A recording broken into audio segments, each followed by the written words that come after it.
Pare um momento e ouça esta palavra. Pare o que você está fazendo, pois esta palavra pode curar, transformar, restaurar e edificar a sua vida. Abra novamente sua Bíblia em 2 Crônicas 20. E nós vamos voltar a falar sobre o que nós falamos. Nós falamos semana passada o que ouvir no meio da batalha.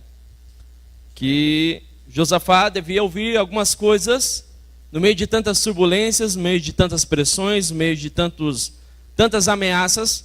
Ele deveria ouvir: não temas, não vos assusteis, a batalha não é vossa, eu pelejarei por vós, ficai parados e vede o salvamento do Senhor. E nós fomos abençoados, mas nessa manhã eu quero falar sobre olhando para o Senhor em meio à batalha. Você ouviu o que o Senhor tinha a dizer, mas agora nós queremos olhar e contemplar quem é o Senhor no meio de todas essas circunstâncias. Então, 2 Crônicas 20, verso 1, nós vamos ler novamente. Depois disso, sucedeu que os moabitas e os amonitas e os que com eles alguns dos meunitas vieram contra Jeosafá para lhe fazerem guerra. Jeosafá e Josafá é a mesma pessoa. São duas maneiras diferentes em hebraico de se pronunciar o nome. Vieram alguns homens dar notícia a Jeosafá, dizendo: vem contra ti uma grande multidão de Edom e da além do mar, e eis que já estão em Azazon Tamar, que é em Gedi. Então Jeosafá teve medo, e pôs-se a buscar ao Senhor, e apregou um jejum em todo Judá. E Judá se ajuntou para pedir socorro ao Senhor. De todas as cidades de Judá vieram para buscarem ao Senhor. Jeosafá pôs-se em pé na congregação de Judá e de Jerusalém, e na casa do Senhor diante do átrio novo.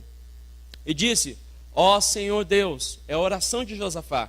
Então preste atenção nesse pequeno texto, da oração que ele fez em meio a tantas ameaças. Só lembrando a você, ele recebe a notícia que tem 3 nações vindo contra ele, fizeram uma aliança para vir contra Jerusalém, contra Judá. E o rei recebe a notícia que eles já estão perto. Então ele fica com medo porque não há recursos, não há tempo, não há como se defender. E certamente eles seriam saqueados, eles seriam invadidos, eles perderiam uma guerra, uma batalha que seria até covarde, de 3 nações contra uma, sem nenhum tipo de previsão. E ele ora, ele vai a Deus e diz: ó Senhor Deus de nossos pais, não és tu Deus do céu, e não és tu que governas sobre todos os reinos das nações, e na tua mão há poder e força, de modo que não há quem possa te resistir. Ó nosso Deus, não lançastes fora os moradores dessa terra diante do teu povo Israel, e não adeste para sempre a descendência de Abraão, teu amigo. Primeira coisa que ele faz, ele lembra da aliança que Deus fez com Abraão. Ele não pede socorro falando do inimigo, ele pede socorro lembrando da aliança que Deus fez com Abraão. Quando você ora e você termina a sua oração em nome de Jesus, você está lembrando Deus, não que Deus ha se esquecido, mas você lembra a você mesmo e diz ao mundo espiritual: Senhor, eu oro e a resposta vem, porque o Senhor tem uma aliança de sangue comigo através de Jesus Cristo. Amém, irmãos? E habitaram nela, e nela edificaram um santuário ao teu nome, dizendo: se algum mal nos sobrevier, espada, juízo, peste ou fome, nós nos apresentaremos diante dessa casa e diante de ti, pois teu nome está nessa casa.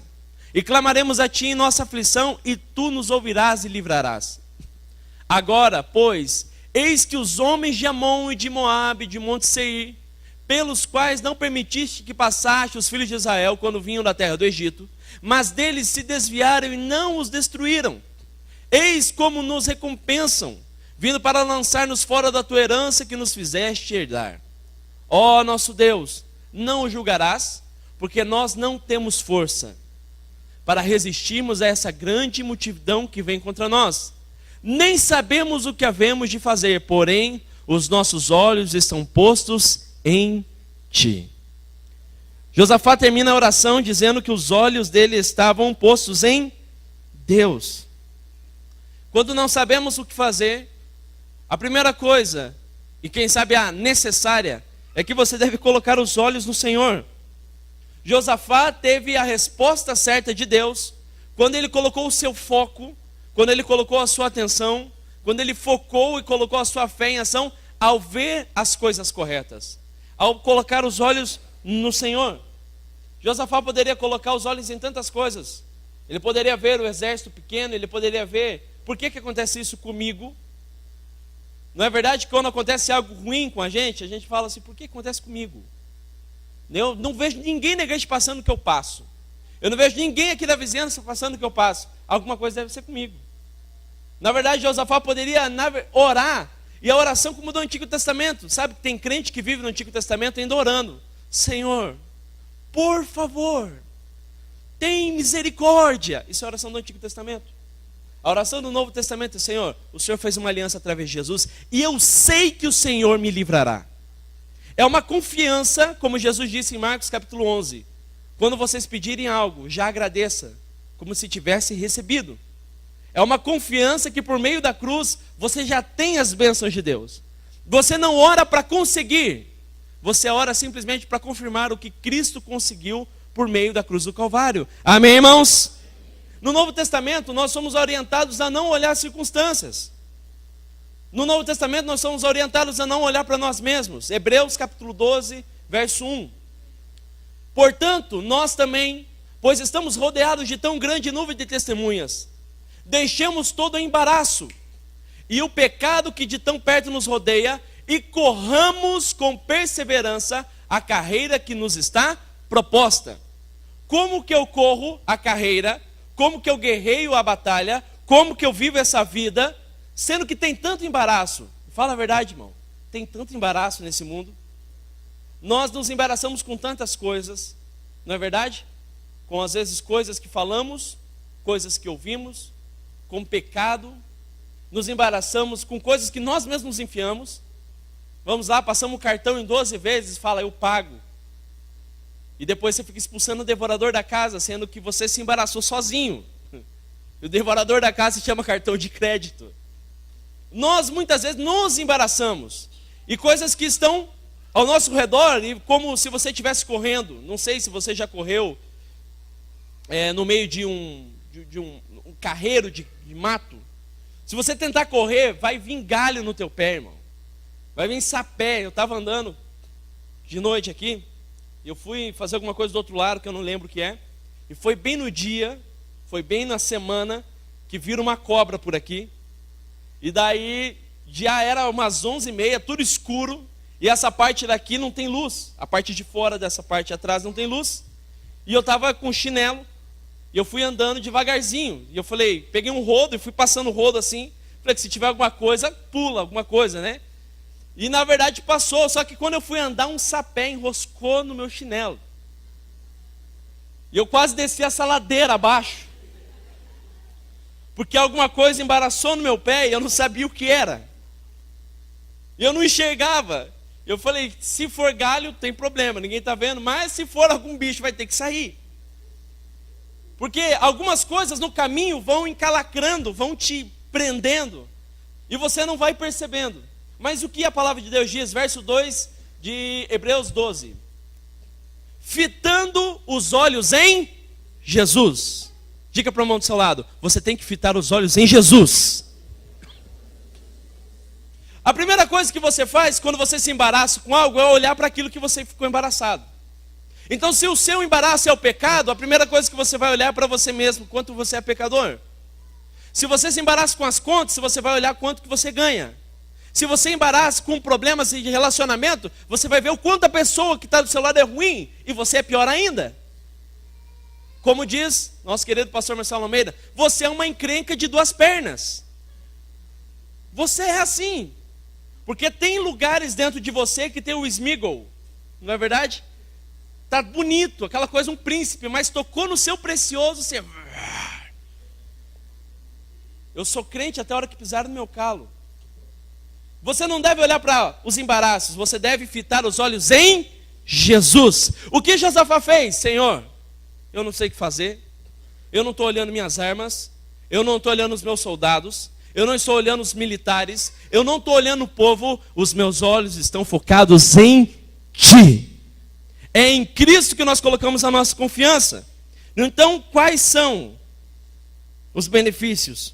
O que acontece quando você olha para o Senhor em meio às batalhas? Primeiro, quando você olha para o Senhor, nos alimentamos de suas palavras. Quando você olha para o Senhor, olhamos para o Senhor, nos alimentamos de suas palavras. Quando ele olhou para o Senhor e fez essa oração, a palavra de Deus diz que o Espírito Santo tomou a Jaziel e o Senhor disse a Josafá. Ou seja, ele primeiro olhou, depois ele ouviu. Quantos estão entendendo? Digam amém. O foco dele foi primeiro a Deus. Então, por ele focar em Deus, Deus pôde falar e ele pôde ouvir. Por que você diz assim, parece que Deus não fala comigo? Porque o seu foco não está em Deus, estão nas circunstâncias. Por que eu não consigo me alimentar da palavra? Porque muitas vezes seu foco não está no Senhor da palavra. Está nas circunstâncias que te rodeiam. Assim Josafá então olhou para o Senhor. E por olhar pelo Senhor ele pôde se alimentar daquilo que Deus lhe disse. E veja bem, quando Eva, preste atenção nessa revelação. Quando Eva foi se alimentar do fruto, do bem e do conhecimento, do bem e do mal, ela na verdade já estava focada, ela já estava com o seu olhar fixo naquela árvore. Quer ver um exemplo? Gênesis 3:1. Ora, a serpente era o mais astuto de todos os animais do campo. Lendo esse versículo, por que você acha que eu corri até lá embaixo? Falei, é Satanás querendo agarrar no meu pé. Que o Senhor Deus tinha feito, e esta disse à mulher, é assim que Deus disse, não comereis de toda a árvore do jardim? Respondeu a mulher à serpente, do fruto das árvores do jardim podemos comer. Mas do fruto, preste atenção, mas do fruto da árvore que está no meio do jardim, disse Deus, não comereis dele. Minha pergunta é, quantas árvores existiam no meio do jardim no Éden? Capítulo 2, verso 9. E o Senhor Deus fez brotar da terra toda a qualidade de árvores agradáveis à vista, boas para comida, bem como a árvore da vida no meio do... Qual árvore que estava no meio do jardim? A árvore da vida e também a árvore do conhecimento do bem e do mal. Ou seja, as duas árvores estavam no jardim. Mas quando ela fala com a serpente, ela só está olhando uma. Pegou? Vou recapitular. Existiam duas árvores no meio do jardim. A árvore da vida, a qual ela poderia se alimentar e apontava para Cristo. Cristo é a árvore da vida, a qual nos alimentamos dele e recebemos vida. Essa ela deveria se alimentar. Ou a árvore do bem, conhecimento do bem e do mal. As duas estavam no jardim. No entanto, o foco de Eva já estava na árvore do bem e do conhecimento do bem e do mal. Porque quando ela perguntou, não comereis a árvore que está no meio do jardim. O foco dela já era. Ela já estava chamando, a sua atenção já estava plugada, já estava atraída. E tudo aquilo que te chama a atenção, você acaba se alimentando dela. Se te chama a atenção os defeitos das pessoas, é dos defeitos das pessoas que você vai se alimentar. Se te chama a atenção as injustiças que acontecem na vida, é das injustiças que você vai se alimentar. Se te chama a atenção os problemas financeiros, é os problemas financeiros que você vai se alimentar. Mas se a árvore da vida que é Cristo, essa te chama a atenção, é através de Cristo que você vai se alimentar. Então, na verdade, o problema não está no mundo, o problema está em como você vê o mundo. Está entendendo? O problema é quando você olha para o Senhor, você se alimenta do Senhor. Quando você olha para as coisas ruins, você alimenta de coisas ruins. Jesus disse, se os seus olhos forem bons, o seu corpo terá luz. Porque você se alimenta de vida, você se alimenta de luz, você se alimenta da palavra. Mas se os seus olhos forem maus, quão trevas serão o seu corpo? Porque quanto mais trevas você vê, quanto mais trevas você se alimenta. E dizem as boas línguas e más que a janela do corpo que a janela da alma são os olhos. E quando você vê, você acaba trazendo informações, perspectivas, e você então começa a se alimentar de coisas ruins. Quando Eva já viu e ofereceu, Eva já sabia onde estava a árvore. Mas ela olhou somente a parte, porque ela poderia dizer, lá no meio do jardim, há 2 árvores. A escolha é minha. Eu posso comer da árvore da vida e me alimentar. Imagine toda a sorte de árvores, ela poderia fazer isso. Mas pense bem, Satanás ele nunca age de maneira que venha contradizer totalmente. Ele vem insinuar coisas. Irmãos, as pessoas mais perspicazes, as pessoas mais que conseguem manipular, não são pessoas que falam mentiras. Preste atenção, são pessoas que insinuam coisas. Não são pessoas que contam mentiras lavadas e descaradas. Porque essas, rapidamente a mentira aparece. Mas quando eu começo a insinuar coisas, eu começo a envenenar, assim como a serpente fez a Eva. Então Eva se alimentou porque focou. Muitos estão passando por esfriamento espiritual, desânimo. Muitos de nós estamos olhando para o lugar errado. Devemos colocar o nosso foco no Senhor. Porque quando você começa a olhar para Jesus, todas as outras coisas são só obstáculos no meio do caminho. Seu alvo não são as coisas, irmãos. Nós muitas vezes nos desanimamos porque olhamos aquilo que não deveríamos olhar. Ignoramos aquilo que deveríamos ver. Ver a beleza de Cristo. Eu fico imaginando a igreja primitiva, a maneira como eles olhavam para Cristo era tão viva que faziam eles serem comidos por leões no Coliseu, cantando. A tradição diz que eles faziam uma fila, Gelson, para as pessoas entrarem no Coliseu, os leões soltos, e na verdade eles começavam a cantar um coro, de maneira que algumas vezes os soldados romanos tiravam as suas capas e entravam na fila. Que conversão maravilhosa, você converte, nem batizado já vai morrer. E hoje em dia a gente passa por um problema financeiro, a pessoa já fala, Deus não está comigo. Você não está olhando para o lugar certo. Olhe para o seu irmão e diz, olhe para o Senhor Jesus e se alimente dele. Se tem coisa ruim no seu coração, preste atenção. Se há mágoa, se há desânimo, se há esfriamento, o problema não são o que está ao redor. O problema é o alimento que você está recebendo.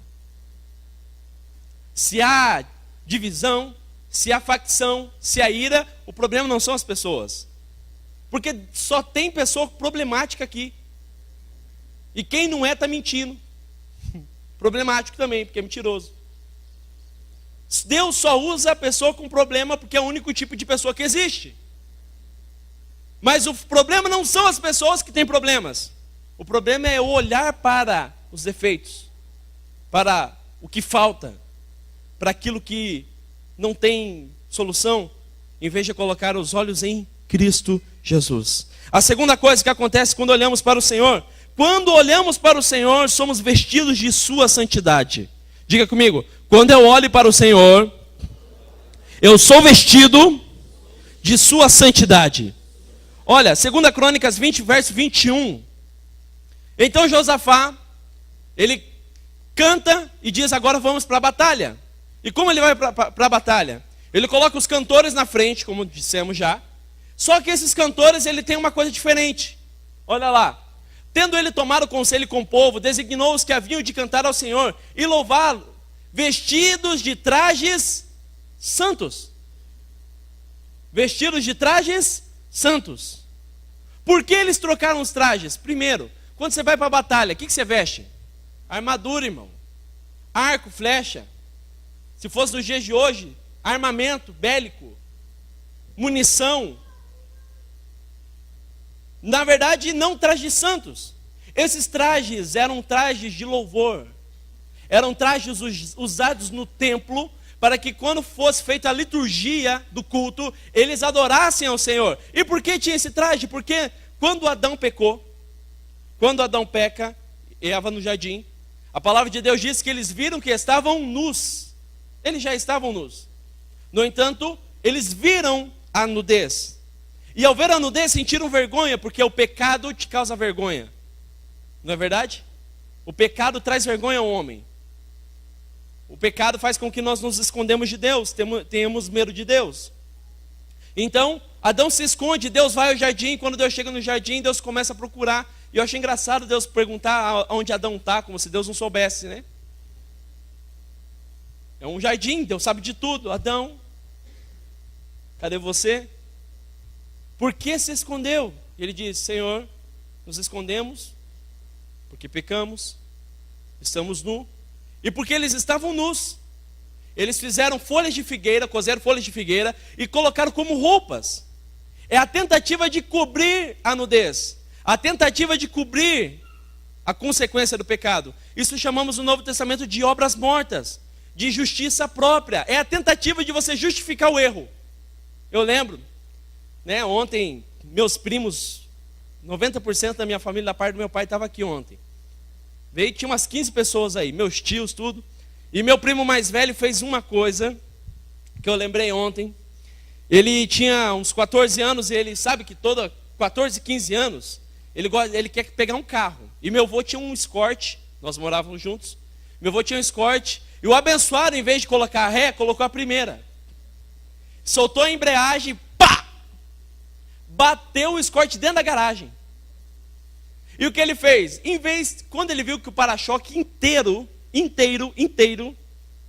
ficou esmiuçado, ficou rachado, rachou o para-choque, o abençoado teve uma ideia genial: pegar cola de madeira e tentar colar. E a cola de madeira é uma cola amarela. Ele passou bem no meio da rachadura e ficou aquele amarelo no meio das rachaduras. Quer dizer, em vez de tentar arrumar, ele piorou, mostrou mais ainda. E quando meu avô olhou, meu avô falou: quem tentou colar o para-choque quebrado? Assim é a justiça própria, é você tentando reparar o erro do pecado. Coloca a cola de madeira, sendo que o negócio é plástico. Algo que você não pode fazer.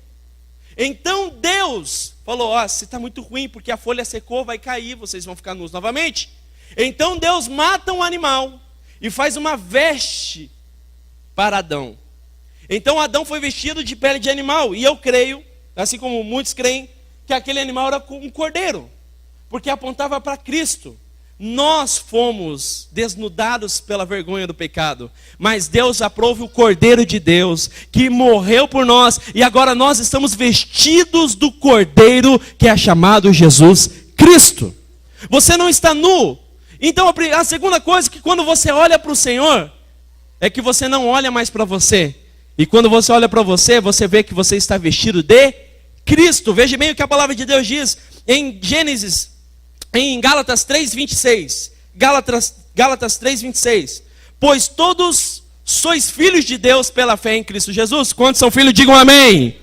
Veja o verso 27. Porque todos quanto fostes batizados em Cristo, vos revestistes de Cristo. Ou seja, você estava nu, mas Deus veio com uma pele, a pele do Cordeiro, que foi tirada lá no Calvário, e coloca sobre você, e cobre o seu pecado e a sua nudez. Sabe que quando você está no meio da batalha, a principal coisa que vai acontecer é o diabo começar a acusar e apontar para você. Como que você vai sair agora disso aí se você não tem dinheiro? Você vai começar a olhar para você, você vai começar a olhar a sua capacidade, você vai começar a olhar o seu pecado, você vai começar a olhar tantas coisas que você poderia fazer e não fez, ou coisas que você não deveria ter feito e fez. E você tira os olhos de Cristo e começa a olhar para si. Mas eu tenho uma boa notícia para você, que se você olhar para si nessa manhã, você não está nu como estava Adão, você está revestido de Cristo, e assim como Cristo é santo, você também é santo no Senhor. Quantos creem nisso, digam amém. Então, na verdade, tudo que você tenta fazer e não consegue, você tem que deixar de olhar para você e para Cristo, e olhar para Cristo. Muitos, quantos pregadores têm ouvido falar, e ouvido falando de examine-se, usando passagens distorcidas da palavra de Deus, e daí você fica se examinando. E se você for bem sincero, você vai ficar em depressão depois desse exame.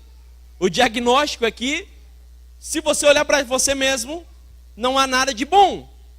Mas quando você olha para Cristo, você vai sendo transformado de glória em glória. Você é santo e justo no Senhor. Quantos creem nisso? Digam amém. 3. Quando olhamos para o Senhor, o Senhor batalha as suas guerras. Verso 22.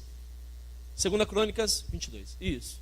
Ora, quando começaram a cantar e a dar louvores, o Senhor pôs emboscadas contra os homens de Amon e de Moabe e de Monte Seir, que tinham vindo contra Judá e foram desbaratados. Quando eles começaram a cantar. Entenda, Deus já ia batalhar as batalhas dele, mas algo ativou, algo foi um dispositivo. Foi quando eles começaram a cantar. E na verdade não era um cântico normal, era uma frase só. E a frase é: o Senhor é bom e o seu amor dura para sempre, ou sua misericórdia dura para sempre. O Senhor é bom e o seu amor dura para sempre. Agora deixa eu te dizer, como acreditar que o Senhor é bom se eu não tenho exército, se eu não tenho arma, se eu estou na frente da batalha e vem 3 nações contra mim? Porque acreditar que o Senhor é bom, meu filho, com o bolso cheio de dinheiro, com a família toda arrumada, com nenhuma conta para pagar, com os filhos já criados, sem nenhum tipo de necessidade da sua alma, daí sim eu posso crer que o Senhor é bom. Agora, crer que o Senhor é bom quando eu não vejo as coisas acontecer, esse é o dispositivo. Porque o problema não é saber que o Senhor é bom, é olhar a bondade de Deus em meio às minhas aflições. Irmãos, vamos ser sinceros, é muito difícil a gente ver que Deus é bom quando as coisas vão ruim. O dia que você pega o pagamento, aleluia, o Senhor é bom, a sua misericórdia dura para sempre. Chega em casa, dá um buquê de flores, a mulher fala bem assim: amor, eu estou com uma saudade de você. Você fala: aleluia, Deus, Senhor, vamos colocar as coisas para dormir tudo mais cedo hoje, e é uma glória, e o Senhor é bom, e o Senhor é bom. E quando você chega em casa, a mulher fala: você comprou o que eu pedi? Eu falo: não tem dinheiro. Daí a criança chora, a mulher fica brava com você. Daí você deita na cama e fala: oi. Ela fala: oi o quê? Vira e dorme. Daí você fala assim: o Senhor é ruim e o seu amor se esqueceu de mim. Quando você está bem fisicamente, não tem nenhuma doença no seu corpo, você acorda, tem um trabalho para ir, tem algo, um propósito de vida, o Senhor é bom. Agora quando perde trabalho, a coisa não acontece, as coisas não viram. E você já está há tempos batalhando. E a única coisa que você faz é olhar para frente e ver 3 nações vindo contra você. E daí você tem que cantar. Que música tem saído dos seus lábios? Senhor, por que comigo? Eu devo estar em pecado, alguma coisa aconteceu? Ou o Senhor está implicante comigo? Daí você liga lá nas redes, nas televisões. O Lucas tem uma afeição pela Igreja Mundial que eu nunca vi. Ligou a televisão, ele acha os pastores da Igreja Mundial. Eu não sei, tudo que é canal. Ele acha, eu acho que ele gosta. Eu vou ter que arrancar aquela TV de lá. Vai colocar a internet aí, eu vou colocar lá no Aloysio TV. Quero ver esse menino assistir tudo. Mas na verdade, você vê lá. Eu estava perdido. Agora tem 3 casas. Você fala: meu Deus, meu aluguel está atrasado. Está entendendo? Daí você olha lá e fala: rapaz, estava doente. Além de ser curado, ainda vai abrir um negócio e estou faturando. E está aqui meu dízimo de 5 mil reais. Daí você fala: Senhor, eu trazei o dízimo. A mão de Deus está lá, mas aqui, acho que é lá. Você começa a comparar as coisas. Está entendendo? Porque o amor de Deus, para você, é conforme os resultados e as circunstâncias que você vive. Deixa eu falar para você, o amor de Deus se expressa nos meios mais tenebrosos da sua vida. Não é somente quando as coisas estão boas. E o problema é que quando as coisas estão ruins, seu emocional é abalado. Você fica totalmente abalado. Não pode olhar torto para você que você já está falando mal de mim, estou ruim, não quero mais na igreja, não aguento aquele líder de célula, todo aquele roteirinho. Tem gente que reclama do roteiro para mim, porque fica lendo aquele negócio, porque aquele negócio é a palavra, irmã. Porque tudo agora fere, porque na verdade seu foco está nas coisas erradas. Você não consegue ver o quanto que Deus é bom. Veja, na nossa cabeça, Deus é bom quando você está bem. Agora veja, vou te dar 2 exemplos. Primeiro, o exemplo de Jacó. A Bíblia diz que Deus lutou com Jacó, Jacó lutou com Deus a noite toda. A noite toda Deus lutou com Jacó. Eu creio que era Jesus, porque a Bíblia diz que era um anjo, mas a Bíblia diz que era Deus. Um enviado de Deus, eu creio que era Jesus. E na verdade, quando Jacó não aguentava mais, o anjo foi subir, ele segura na perna de Jacó. Né? Os irmãos mais antigos, eles sabem de uma música assim, né? Jacó segurou um anjo. Lembra dessa? Pastor Osmar lembra. E não quis lá. Canta na igreja católica também, sei? Então, e Jacó segura o anjo, e o anjo pergunta: o que queres que eu te faça? A pastora está cantando aqui. Era de fogo esse corinho, do final da pregação. E daí, na hora que ele foi subir, Jacó não deixa o anjo subir, fica aquela coisa. E daí, então, o anjo desce, toca na conjuntura da coxa de Jacó, e Jacó cai gritando. Ah! E para quem gosta de UFC e MMA, sabe? E quem não gosta é inteligente o suficiente para saber que quem bate é quem fica de pé e quem apanha é quem grita. O vencedor não é quem apanha, o vencedor é quem ganha.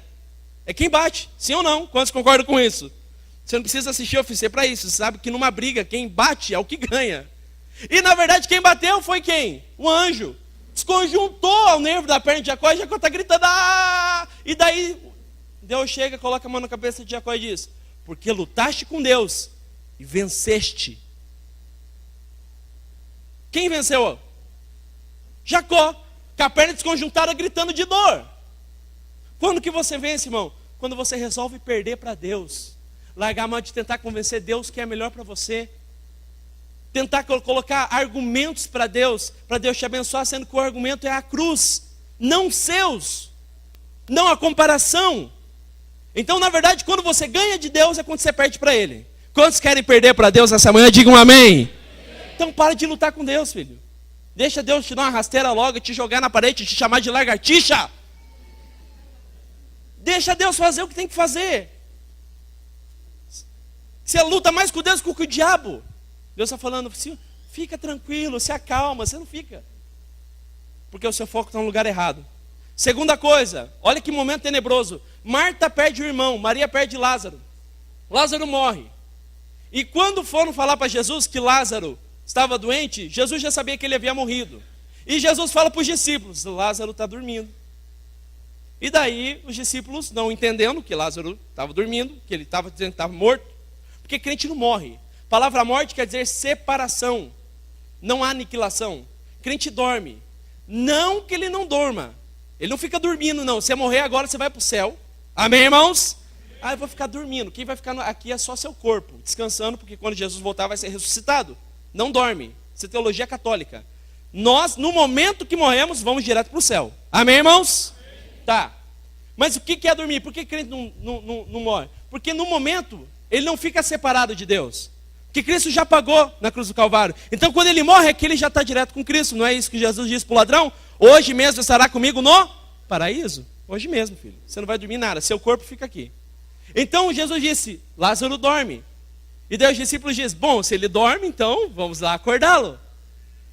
E daí Jesus disse: não, mas é porque ele morreu. Lázaro morreu. E sabe o que Jesus diz? Dá uma risadinha de canto e falou assim: e é muito bom que eu não esteja lá.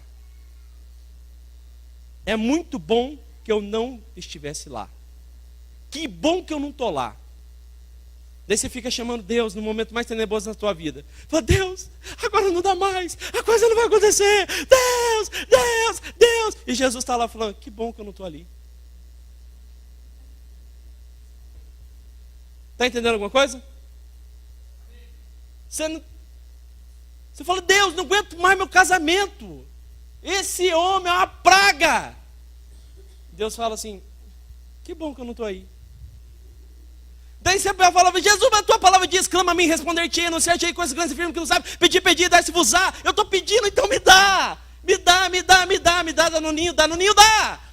E daí Jesus olha para você e fala assim: que bom que eu não estou aí. Você está entendendo? Lázaro morreu e Jesus falou: que bom que eu não estou. Sabe por quê? Porque a glória da ressurreição é maior que a glória da cura. A glória que você vai ver no seu casamento, na sua vida financeira, em confiar em Deus e olhar para o Senhor, será muito, muito, muito maior do que aquilo que Ele iria fazer inicialmente. Quantos crentes digam amém? Por isso Deus sempre falou, a glória da segunda casa será maior que a primeira. Adão errou, o primeiro Adão errou, mas o segundo foi vitorioso. A primeira casa caiu, mas a segunda casa, que é a igreja, nunca irá cair. O primeiro reinado de Saul caiu, mas o reinado de Davi é perpétuo. O primeiro reinado do homem caiu, mas o reinado de Jesus é eterno. Quantos acreditam nisso? Digam amém. Bem, então você deve olhar para o lugar certo. Quando você começa a olhar para o Senhor batalha as suas guerras. E eles começam a dizer, o Senhor é bom. Então diga para o irmão do seu lado, o Senhor é bom. Mesmo eu não vendo, fala, mesmo eu não vendo, mesmo não sentindo, o Senhor continua sendo bom. Você começa a olhar para a bondade de Deus quando você não vê. Quer ver um exemplo? Atos dos Apóstolos 16, 19. Eu amo essa passagem. Ora, vendo os seus senhores que a esperança do seu lucro havia desaparecido, prenderam a Paulo e Silas e o arrastaram para uma praça na presença dos magistrados. E apresentando-se aos magistrados, disseram, estes homens, sendo judeus, estão perturbando muito a nossa cidade. E pregam costumes que não nos é lícito receber nem praticar, sendo nós romanos. A multidão levantou-se contra eles. Primeiro, você vai pregar o evangelho num lugar, o povo, além de te rejeitar, a multidão se levanta contra você. E você está reclamando porque um membro da célula falou mal da igreja. Ou porque um membro da célula não gosta de você. Ou porque um membro... Paulo foi pregar na cidade, a cidade inteira se levantou contra ele. E os magistrados, e rasgando-lhe os vestidos, mandaram açoitá-los com vara. O açoite com vara se chama 40 menos uma. Era o açoite que Jesus levou também. 40 menos uma se chama. Porque o açoite era de 40 varadas. No entanto, as pessoas não aguentavam 40. Então eles tiravam uma. Até 39 varadas eles recebiam. Então eles pegavam aquelas varas e davam nas costas e nas pernas. E contavam. Pá! Aleluia. Quantos estão dormindo, digam amém. Obrigado, irmã. 2. Pá! 3. Imagina, irmão. Você sabe que a mão não foi feita para bater. Eu sei que pai e mãe às vezes dão uma descontrolada e... Mão não foi feita para bater, mão foi feita para dar afago. Para colocar a mão na cabeça, para abraçar. Quando você quiser corrigir o filho, você tem que pegar uma vara. Eu estou acabando com aquela árvore ali na frente de casa. Estou acabando com ela, porque eu perco as varas dentro de casa. Eu vou varrer, eu acho 3, 4. Na hora que eu preciso nunca tem, então eu pego lá direto na fonte. Mas dá uma dó porque aquela varinha não machuca. Arde, mas não machuca. Mão pode machucar. Então pegaram, mas aquelas varas não eram varinhas assim não, irmão. Aquelas varas de bater. Imagina então, porque a palavra de Deus diz que colocaram eles na praça e esse açoite era nu. Está ouvindo? Nu. Tiraram a roupa dos dois, pegaram as varas e nas pernas dele. E havendo-lhes dado muitos açoites, os lançaram na prisão. Ainda debatendo, foi preso. Mandaram ao carcereiro que guardasse com segurança. Quer dizer, bateu, está preso, mas não pode ser qualquer prisão, tem que ser segurança máxima. E tendo ele recebido tal ordem, os lançou na prisão interior. Prisão interior, eu já disse aqui, vou repetir. Nos cárceres existem 2 níveis. O primeiro nível é um nível normal, onde ficam presos. Mas naquele lugar, se hoje não tem tratamento sanitário nos nossos presídios, imagina aquela época. Então, os presos faziam suas necessidades fisiológicas no local, e eles só vinham com água, e jogavam água, e a água jorrava para o cárcere inferior. A privada da prisão era o cárcere inferior. E o carcereiro, com medo deles fugir, colocou eles no cárcere inferior. Então imagine, machucado, preso, fedendo, segurou e ainda lançou na prisão interior e lhe segurou os pés no tronco. colocou um tronco, colocaram nos pés deles. Pela meia-noite, Paulo e Silas oravam e cantavam hinos a... Isso não te dá uma coisa por dentro? Fala, o que eu estou fazendo? Olha a situação desses homens. E o que eles faziam? Cantavam hinos a Deus. O foco no meio da prisão, no momento mais angustiante, perto da meia-noite. Tudo que é perto da meia-noite é um momento tenebroso, de mais escuridão que existe. Meia-noite é o momento de mais escuridão que existe. Porque a partir da 1 da manhã já está começando o outro ciclo para amanhecer. Meia-noite é um lugar de tenebroso, sem luz, frio, fedendo, doendo. Paulo olha para si e fala assim, e aí? Bora cantar? Se fosse você, irmão, no tronco, o que você falaria? Pastor Osmar não pode contar mais com a minha liderança, estou entregando hoje. Hoje eu não aguento. Se eu sair daqui vivo, eu não quero saber mais de ser apóstolo. Que negócio é apóstolo? Quem inventou esse negócio de enviar crente? Eu queria meu salário. Eu queria um hotel para me posar. Que negócio de cárcere inferior? Essas promessas desses homens não cumprem. Irmão, quem te chamou foi Deus. E se você está perto da meia-noite, com os pés no tronco, a única coisa que você tem que fazer é comece a olhar para o Senhor e Ele vai pelejar as suas batalhas. Olha o que diz. Resolveu ele orar para o Senhor então e começar a cantar. Os teólogos dizem que eles começaram a cantar o Salmo 107. Nós vamos ler o Salmo 107. Eles começaram a cantar. Sabe que Salmo não é poesia. Salmo é cântico, tem uma melodia. Olha o Salmo 107. Olha o que esses homens falaram, irmão. Dai graças ao Senhor. Quando? Quando eu estou no tronco, fedendo, amarrado, sem comida. Dai graças ao Senhor porque Ele é. Não ouvi. Dai graças ao Senhor porque Ele é. Porque a sua benignidade dura para sempre. É o mesmo texto que Josafá usou. O Senhor é bom e o seu amor dura para sempre. Agora verso 2, vamos lá. Digam-nos, ó remidos do Senhor, os quais Ele remiu da mão do inimigo. E os que congregou dentre as terras do Oriente, do Ocidente, do Norte e do Sul. Andaram desgarrados pelo deserto, por caminho ermo, não acharam cidade em que habitassem. Andavam famintos e sedentos, e desfalecia-lhes a alma. E clamaram ao Senhor na sua tribulação, e Ele os livrou das suas angústias. Conduziu-os por um caminho direito, para ir a uma cidade em que habitassem. Deem graças ao Senhor pela sua benignidade, e pelas maravilhas para com os filhos dos homens, pois Ele satisfaz a alma sedenta, e enche de bens a alma faminta. Quanto aos que se assentaram nas trevas, e na sombra da morte, presos em aflições e em ferros, por se haverem rebelado contra as palavras de Deus e o desprezado com o conselho do Altíssimo. Eis que lhe abateu o coração com trabalho, tropeçaram e não houve quem os ajudasse. Então clamaram ao Senhor na sua tribulação, e Ele os livrou das suas angústias. Agora antes disso, lembre-se que quando eles começaram a cantar e a orar, a Bíblia diz que Deus mandou um terremoto e o lugar tremeu todinho, a ponto de todas as celas se abrirem e todas as cadeias se quebrarem.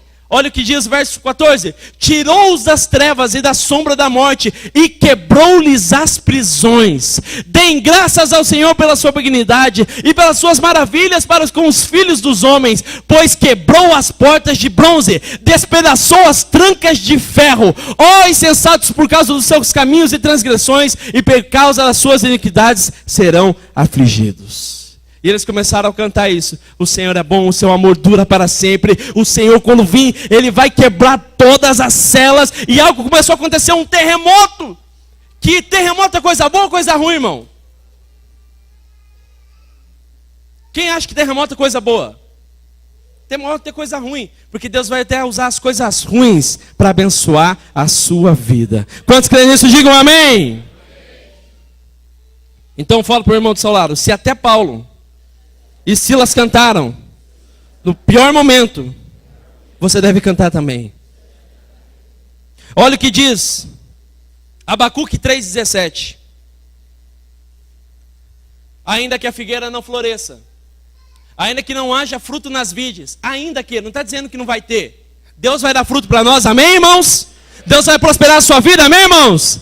Mas ainda que a figueira não floresça, nem haja frutos na vide, ainda que fale o produto da oliveira e os campos não produzam mantimento, ainda que o rebanho seja exterminado, da malhada e nos currais não haja mais gado, todavia eu me alegrarei no Senhor. Quantos estão alegres essa manhã? Digam amém.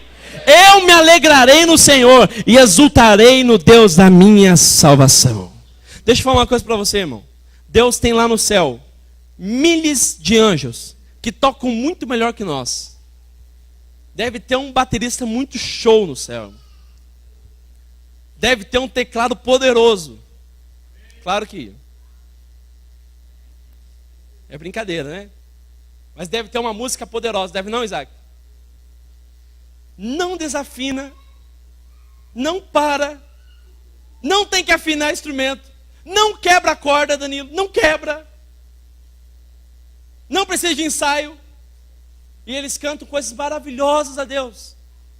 Mas quando você, com essa garganta de taquara rachada, você chega diante de Deus, com os olhos em lágrimas, e começa a cantar dizendo: Senhor, mesmo que eu não estou vendo nada, o Senhor continua sendo bom e eu confio. Deus para tudo e começa a procurar você. João capítulo 4, verso 24, porque Deus procura aqueles que o adorem em espírito e em... Deus procura, filho, isso é Novo Testamento. Jesus disse isso para a mulher. Deus procura, não na questão que não há muitos. Mas se algo que chama a atenção de Deus, não é o que existe no céu, é o que existe dentro do seu coração ao confiar, mesmo não vendo.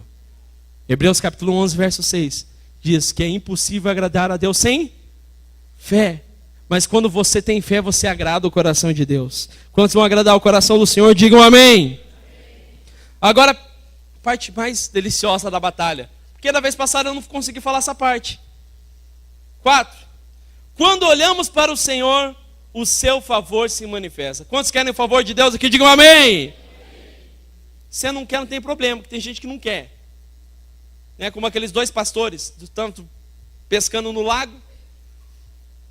E daí passou um barco maravilhoso na frente deles. O pastor largou a vara, levantou as mãos e disse: Senhor, eu recebo esse barco para a minha vida, por meio da sua palavra, em nome de Jesus.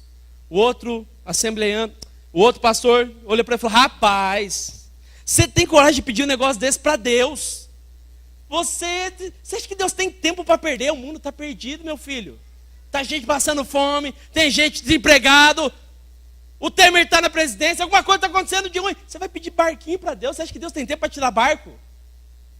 O pastor ele falou: filho, eu pedi para você ou para Deus?